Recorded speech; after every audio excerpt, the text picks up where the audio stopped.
Olá, começa agora o programa Trabalhador em Foco, esse programa que é uma realização do Movimento Sindical de Petrópolis, através da união de 14 sindicatos, que fazem com que eu leve para você de casa informações sobre o dia a dia de todos nós trabalhadores. No programa de hoje, eu tenho o prazer de conversar com a doutora Annalisa Gallagher, que é infectologista e reumatologista. A gente vai falar sobre uma demanda que chegou para a gente de uma telespectadora que possui lúpus e que não está conseguindo mais comprar cloroquina e hidroxicloroquina aqui em Petrópolis. Antes da gente começar a falar com o especialista, vai rodar o vídeo que eu recebi da nossa telespectadora. Meu nome é Ana Carolina Bessa, tenho 23 anos, moro na Castelana, em Petrópolis. Eu tenho lúpus e faço uso da hidroxicloroquina como forma de tratamento. Eu uso a medicação desde 2014 e nunca tive problema em encontrar nas farmácias da minha cidade. Só que de uns tempos pra cá, ainda mais depois de algumas notícias indevidas, eu não estou encontrando em lugar nenhum. E nas farmácias alternativas, o valor praticamente dobra. Então, estou pedindo a colaboração e a empatia de vocês para que não comprem o remédio sem a prescrição médica adequada, pois ele é muito importante no tratamento de muita gente, inclusive no meu. E lembrando também que nós somos do grupo de risco e sem o tratamento, a nossa imunidade abaixa muito. Então, é isso, galera. Conto aí com o apoio e a colaboração de todos. Agora que você aí de casa viu o vídeo da Carol, que é paciente de lúpus, a gente começa a conversar com a doutora Annalisa. Boa tarde, doutora. Queria agradecer por a senhora ter despendido do seu tempo para conversar comigo nessa gravação. Lembrando que eu estou aqui no meu escritório, em casa, onde eu estou trabalhando por conta do isolamento social. E a senhora está onde? Conta para mim. Eu estou no meu consultório. Eu agradeço também pela oportunidade de fazer alguns esclarecimentos necessários, né? E eu estou no consultório, trabalhando toda a proteção, marcando os pacientes de meia em meia hora, justamente porque eles precisam da receita controlada da hidroxicloroquina e orientações em relação às doenças que eles possuem e agora relacionado a essa pandemia. Legal. Lembrando que hoje, no momento da nossa gravação, hoje é dia 20 de abril, segunda-feira, são 15 horas e 55 minutos. É porque esse programa vai passar daqui a alguns dias, e aí se alguma informação tiver alterado na grande imprensa, é porque a gente está gravando hoje, dia 20. Vamos começar pelo básico. Todo mundo já ouviu falar de cloroquina e hidroxicloroquina nos últimos dias, no último mês, mas a gente não tem a mínima ideia de que composto é esse, que remédio é esse, doutora? Quanto tempo que ele existe? Para que ele é usado? Como é que é isso? Olha só, a cloroquina é a difosfato de cloroquina e tem o sulfato de hidroxicloroquina, são os dois tipos de antimaláricos. Elas são usadas há muito tempo para o uso do tratamento da malária. A cloroquina começou em 1934, quer dizer, uma droga muito antiga. E ela é usada dentro da reumatologia para as doenças autoimunes, principalmente lúpus, artrite reumatoide e outras relacionadas ao tecido conjuntivo. E ela é usada há mais de 50 anos. Então, é uma droga que a gente diz antirreumática, modificadora da atividade de doença. A hidroxicloroquina, ela modula e faz um equilíbrio do sistema autoimune do paciente. Então, ela ajuda a modular a reação inflamatória, a reação autoimune dessas doenças autoimunes. E ela, para os reumatologistas que a usam há muito tempo, é uma droga bem segura. Nessa área específica, né? Ou seja, nas patologias em que ela já é usada. No tecido conjuntivo. E também ela é usada em algumas artroses, principalmente de joelhos. Geralmente, a artrose de joelho acomete idosos, né?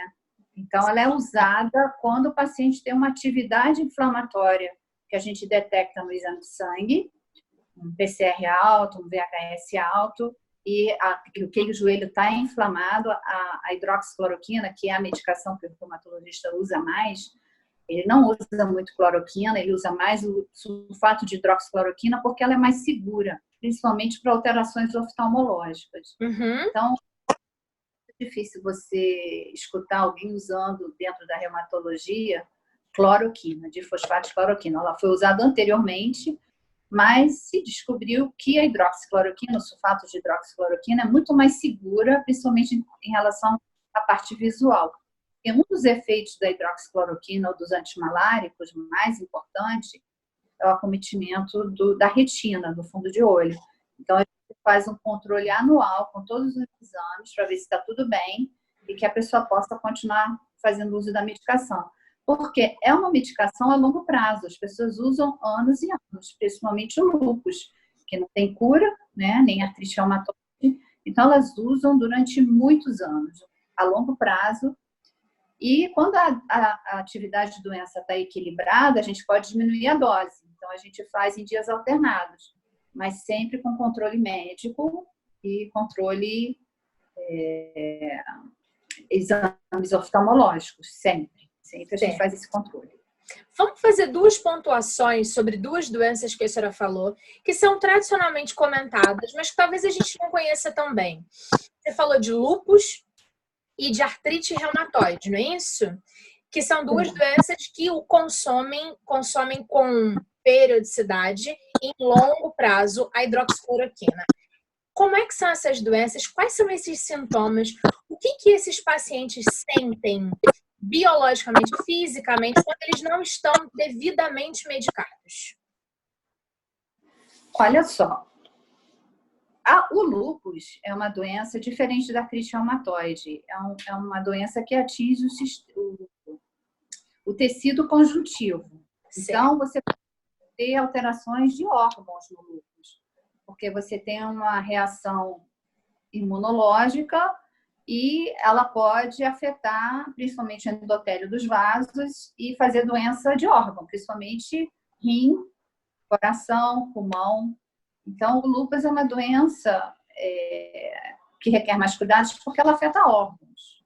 A artrite reumatoide, ela também pode afetar órgãos, são as manifestações extra-articulares.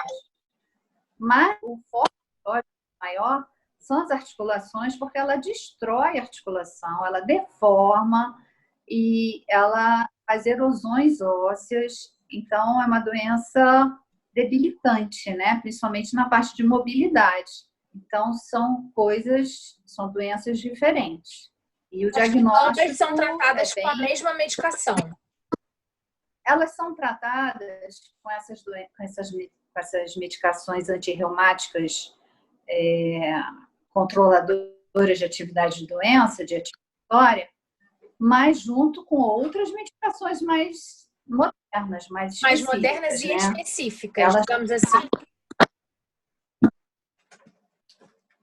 Faz parte do arsenal das medicações. É a base da pirâmide do tratamento. Se as pessoas não controlarem com essas medicações, a gente vai melhorando o tratamento com outras medicações. Então, dessas medicações que são moduladoras ou são antirreumáticas, controlam a evolução da atividade inflamatória da doença, fora a hidroxicloroquina, a gente tem o methotrexate, que todos os pacientes conhecem também, principalmente na artrite reumatoide e no lúpus, quando a gente não controla muito a atividade inflamatória. A gente associa o methotrexate, que faz parte dessa classe de drogas modificadoras de evolução de atividade inflamatória.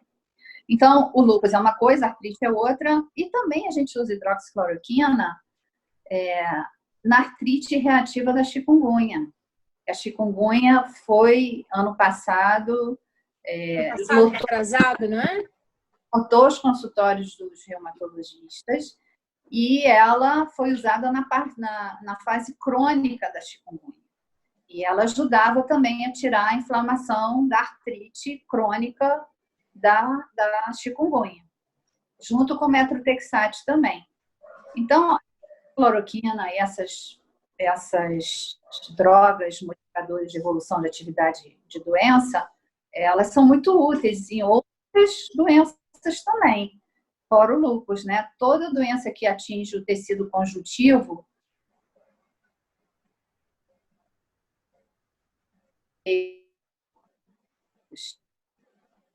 que é uma variável do lúpus, que tem uma tendência a formar trombos, e a hidroxicloroquina se viu que ela tem um efeito antiagregante plaquetário, então ela, teoricamente, evitaria a formação de trombo e ajudaria os pacientes com SAF, que é a síndrome anticorpo fosfolipídio, a controlar melhor, proteger. Eu acho que a hidroxicloroquina é uma droga que protege bastante esses pacientes. Então, eu sempre escutei que o lúpus é igual a hidroxicloroquina. Vai usar praticamente a vida toda, porque é uma medicação que ajuda bastante, principalmente em lesões de pele e a dor articular, né?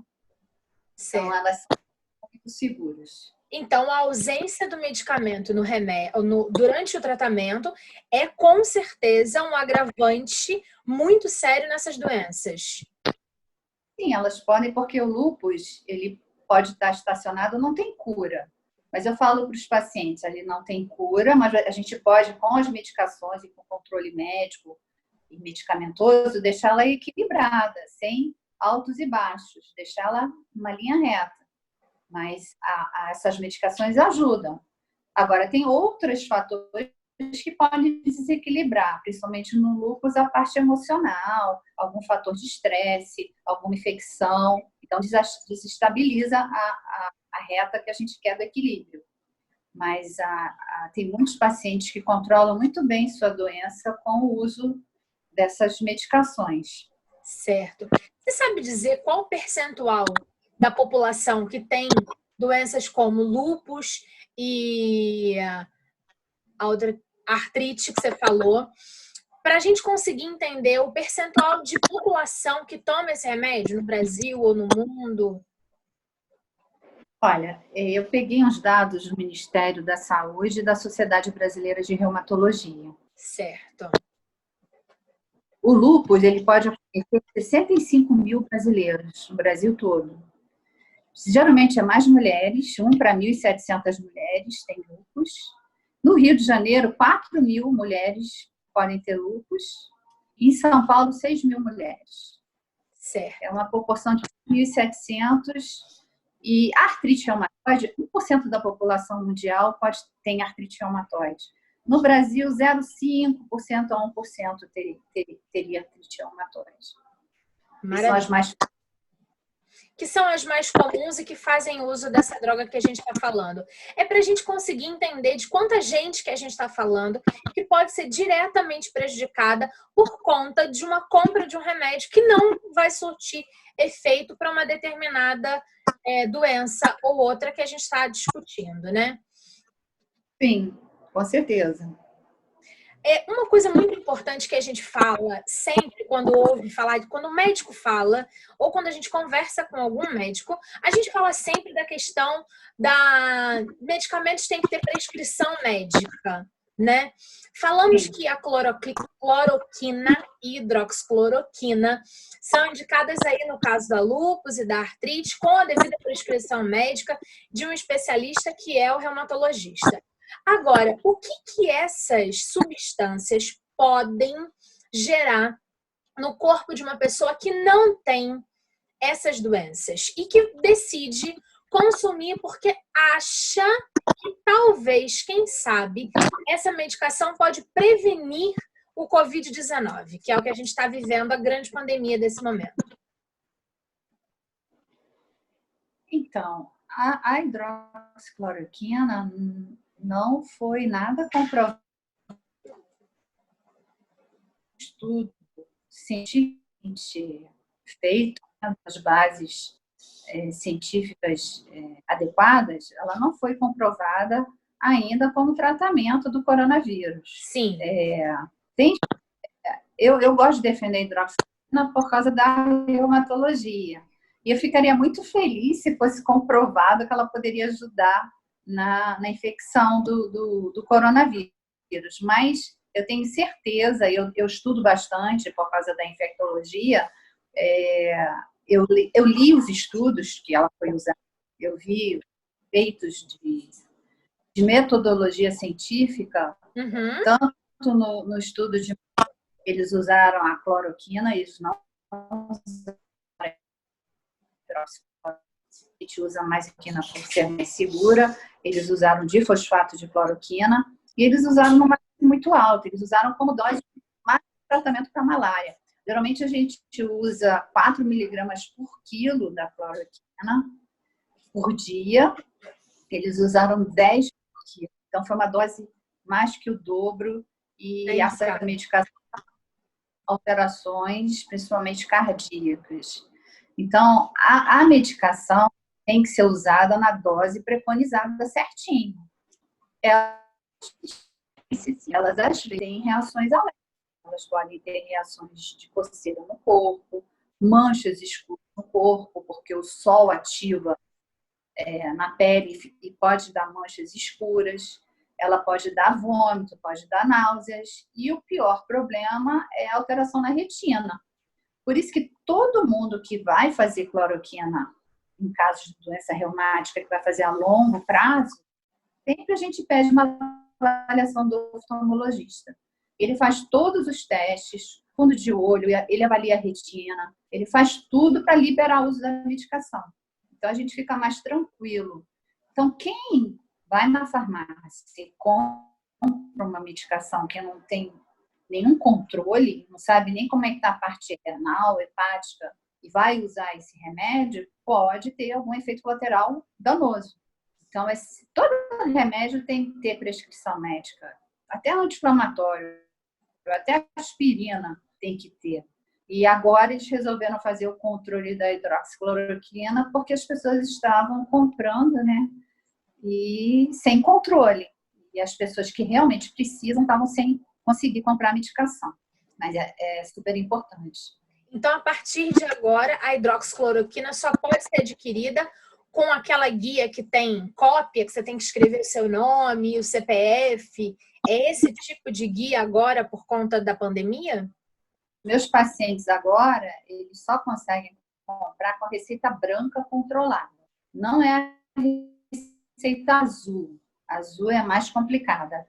É a receita branca controlada com cópia, que a farmácia vai pedir endereço, identidade do paciente, e o médico prescreve, carimba e fornece ao paciente um controle de 2 em 2 meses, por enquanto.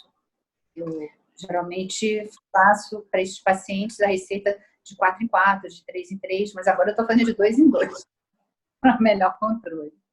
Para conseguir ter o melhor controle de quem está comprando e consumindo adequadamente. E a medicação, como precisa do receituário controlado, não é tão fácil conseguir esse receituário, né? Então, a gente controla a parte clínica do doente, principalmente fundo de olho. Aqui no consultório, por causa da falta da hidroxicloroquina, eles têm ligado, eu vou ver o prontuário e a primeira coisa que eu vejo é o fundo de olho, se está atualizado. Aí eu falo para a secretária, não está atualizado, pede para eles fazerem o fundo de olho para ter acesso à receita. Entendi. Porque agora vai ser difícil fazer as outras coisas, sangue, mas eu sempre peço o controle laboratorial. É um cuidado com os efeitos colaterais que já existem, mesmo para quem tem uma doença que precisa do medicamento em especial, né? Quem está usando há muito tempo quase não tem nada. Eu só peço o fundo de olho. E às vezes um exame de sangue para ver a parte renal e hepática. Eu sempre faço um controle. Sempre é importante fazer. Mas essas pessoas que querem comprar hidroxicloroquina para profilaxia, elas não têm, não se sabe como é que está o organismo, né? E pode ter realmente efeitos colaterais. Então, facilitando a linguagem, o que é profilaxia? Essas pessoas estão comprando a medicação no intuito de não pegar o coronavírus, de o coronavírus não evoluir de uma forma grave. É o intuito que eu entendo que as pessoas estão procurando hidroxicloroquina como outros remédios que estão saindo na mídia para proteção. E a hidroxicloroquina, ela no coronavírus, eles agora estão fazendo estudos agora com metodologia científica certinho. A Fiocruz vai fazer um estudo com o difosfato de cloroquina, que não nem é hidroxicloroquina, no hospital que eu trabalho em Niterói. Então, a Fiocruz é uma entidade bem conhecida no Brasil de pesquisa, respeitada, e eles vão começar esse estudo lá. Mas é um estudo com metodologia científica no Brasil. De Reumatologia do Rio de Janeiro também estão fazendo um outro estudo com a hidroxicloroquina, também com metodologia adequada. Esses pacientes que foram estudados naquela clínica de São Paulo, a Prevent Senior, foi um estudo que eu li e foi um estudo mal conduzido. Eles fizeram para todo mundo, eles não fizeram realmente quem tinha corona, tinha Covid-19. Muita gente não tinha um diagnóstico e eles fizeram. Quer dizer, como é que você vai dizer que as pessoas tinham um diagnóstico preciso? Faltava ainda o resultado do teste. E segundo, eles têm que fazer um grupo controle. Pacientes que têm e recebem ação e pacientes que recebem um placebo. Para ter um controle entre um grupo e outro. E eles não fizeram isso. Para quem de casa não sabe, placebo recebe a pílula de farinha, digamos assim, que é para poder achar que está bebendo remédio e para ver como é que o organismo reage. É que eu adoro o efeito placebo. Acho que o efeito placebo ocorre em todas as coisas na vida. Né? Diz que beber café não vai dormir. Toma um café que você não dorme. Às vezes é efeito placebo. Que a gente acredita, porque o cérebro tem um controle da gente maior do que a gente imagina. É um pouco disso, né, doutora? Verdade, verdade.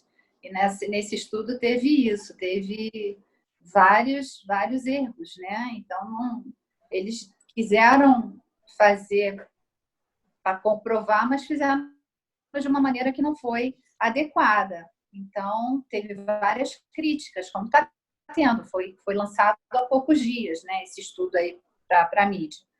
E tem médicos e cientistas analisando os estudos e eles pontuam todos os lados que foram errados. É bem interessante. Então, por isso que a Fiocruz vai fazer um trabalho com metodologia científica adequada, a Sociedade de Reumatologia do Rio de Janeiro também, e está tendo estudos no Brasil inteiro sobre a hidroxicloroquina. E vamos ver o que eles vão concluir. Mas, eu, como reumatologista, torço. Por enquanto, não tem nada. Não tem nada que comprove que cloroquina ou hidroxicloroquina podem ser usados para Covid. As pessoas não devem comprar sem precisar de medicamento, nem desse, nem qualquer outro.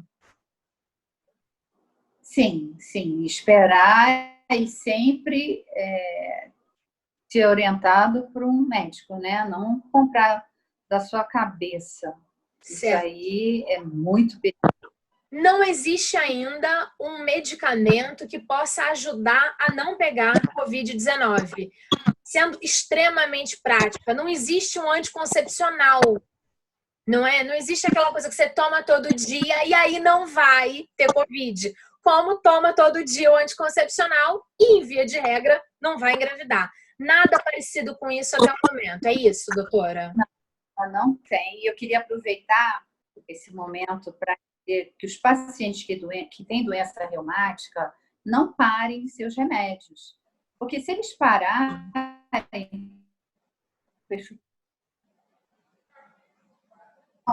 imagina um paciente ter um lúpus e demais, vai ser muito ruim. Tem a sua doença, está equilibrada, está tomando seu remédio direitinho, não pare. O que vai evitar dele evoluir ou pegar uma doença respiratória, né? Não fazer a vacina da gripe, acho que todos têm que fazer a vacina da gripe, e fazer todo o que o protocolo do Ministério da Saúde, que os médicos estão orientando. O ficar em casa, higienizar tudo que entra em casa, compras, sapato, roupa, quando for sair, sempre trocar a roupa. Todas as orientações que estão aí para todo mundo ler, mas principalmente com doença autoimune, eles têm que se proteger. E se tiver alguém na família com suspeita, eles têm que se afastar dessa pessoa que está com suspeita, porque eles são de risco, né? Então, eles têm que se proteger. Ficar em casa e fazer todas as medidas de higienização. As pessoas esquecem, eu vou para a rua, chego em casa, com o mesmo sapato que foi na rua, entra em casa. Não pode. Não pode. Tem que trocar o sapato. Compras, saco de plástico, saco de papel, verdura, legume, coloca tudo na água com água sanitária antes que chegue em casa. Troca a roupa. São coisas chatas de fazer, mas são necessárias. E tem todas as orientações. Então, os pacientes que correm risco, eles têm que ser mais cuidadosos nessa higienização, né? E ter cuidado. E o mais importante é isolamento, ficar em casa. E mais uma coisa, usar máscara, né? Usar máscara o tempo todo. Maravilha, doutora. Muitíssimo agradecida pela ajuda, por todas as informações que a senhora compartilhou conosco. Você quer deixar mais alguma dica muito importante nesse momento? Eu gostaria que os pacientes que tivessem sem dúvida não procurassem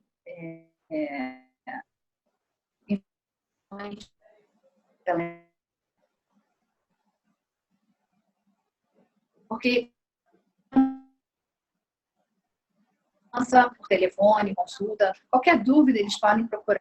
Então, tem outros médicos que também estão fazendo isso. Então, não seguir a internet, não seguir informações fora do seu ambiente, do dia a dia, do seu tratamento, porque as pessoas estão estudando, as pessoas estão se atualizando. Ótimo. Então, esse é o cuidado. Tem alguma dúvida, está com algum sintoma, procura ajuda médica, né? Porque isso é o mais importante, não pode sair da sua cabeça. Maravilha. Obrigada, doutora. Foi um grande prazer. Prazer conhecê-la. Não nos conhecemos pessoalmente, só via assessoria de imprensa da Unimed Petrópolis. Suelen Oliveira que me passou seus contatos. Agradeço a gentileza, minha amiga, colega jornalista, pelo seu contato e a senhora por ter se disponibilizado para esse nosso bate-papo. Espero que a gente tenha conseguido levar informações importantes para o nosso telespectador lá de casa. Eu agradeço também, Carla, por essa oportunidade. Tá ótimo. Um abraço grande, até breve para a senhora e obrigada a você que ficou com a gente nesse bate-papo. Espero que você tenha entendido que não é hora de consumir um remédio, nunca foi hora e nunca vai ser hora de consumir um remédio que não foi prescrito corretamente para você, para qualquer que seja a doença. Um beijo grande e até o próximo programa. Tchau, tchau.